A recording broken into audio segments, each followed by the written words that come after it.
En premier lieu, on va revenir, si vous le voulez bien quand même, sur Anne Genetet, qui est ministre de l'Éducation nationale, donc un ministère absolument capital. Hein. Vous allez vous dire, elle a sans doute une expérience, une expertise, un point de vue au moins sur l'éducation nationale. Pas du tout, mesdames, messieurs. Elle est médecin. C'est évidemment un merveilleux métier. Est-ce que c'était la personne la mieux indiquée pour devenir ministre de l'Éducation nationale? On peut poser une question. En 2009, elle crée une structure professionnelle de conseil sur les relations employeurs-personnel de maison pour les familles occidentales expatriées à Singapour. Donc Singapour, évidemment, paradis fiscal notoire. Hein. Elle a été interviewée dans un magazine qui s'appelle What's Up Doc, le magazine des jeunes médecins. Interview qui date de 2022. Hein. Donc attendez, hein, là on peut pas dire que c'est des choses qu'elle a dites et pour lesquelles elle a plaidé il y a longtemps. Élue en 2017 et réélue en 2022, Anne Genetet était pédiatre dans une autre vie avant de devenir consultante en santé, de fonder sa société et de rejoindre le mouvement d'Emmanuel Macron En Marche. Elle raconte non sans une certaine fierté sa vie à l'étranger. Installée à Singapour depuis 2005, elle a commencé comme consultante en gestion de crise sanitaire dans les entreprises. Elle a quitté l'exercice de la médecine en 2006. 3 ans plus tard, elle crée une société à Singapour pour former à l'urgence des gestes du quotidien dans la pédiatrie. Ce qui est intéressant, c'est le combat qui était le sien en 2022. Alors attention là, mesdames, messieurs, vous n'êtes pas prêts. Hein. Cette députée macroniste entend maintenant, on était en 2022, entend maintenant s'engager pour permettre une retraite aux personnes qui partent à l'étranger. J'ai fondé ma société à l'étranger, donc je n'ai pas du tout cotisé pour ma retraite. C'est un dossier que je veux porter parce que c'est dramatique. Tous ces jeunes qui partent s'installer à l'étranger et qui vont se retrouver sans rien quand ils reviendront.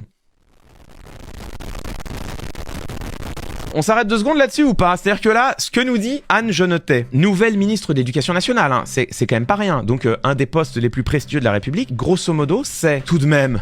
Vous vous rendez compte? Nous, on part à l'étranger, hein? Nous expatrions, comme il est évidemment tout à fait prestigieux de le faire. Hein? Nous sommes des expatriés, pas du tout des migrants, ça n'a rien à voir. Non, nous sommes des expatriés. Oui, dans un paradis fiscal, mais c'est surtout la culture. C'est surtout la culture singapourienne qui m'a tellement touché. C'est merveilleux, j'ai fondé ma société là-bas. L'imposition, mais non, mais de quoi vous me parlez? Comment un paradis fiscal, dites-vous? Mais un paradis tout court, mesdames, messieurs, un paradis fiscal. Il y a une telle bonté d'âme, où les gens sont si généreux. Donc elle est partie à Singapour fonder sa société dans un paradis fiscal, c'est-à-dire précisément un endroit où non seulement elle ne paye plus d'impôts en France, mais elle ne paye quasiment plus d'impôts tout court, et elle voudrait en plus, quand elle rentre en France, que nous lui payions sa retraite, mais...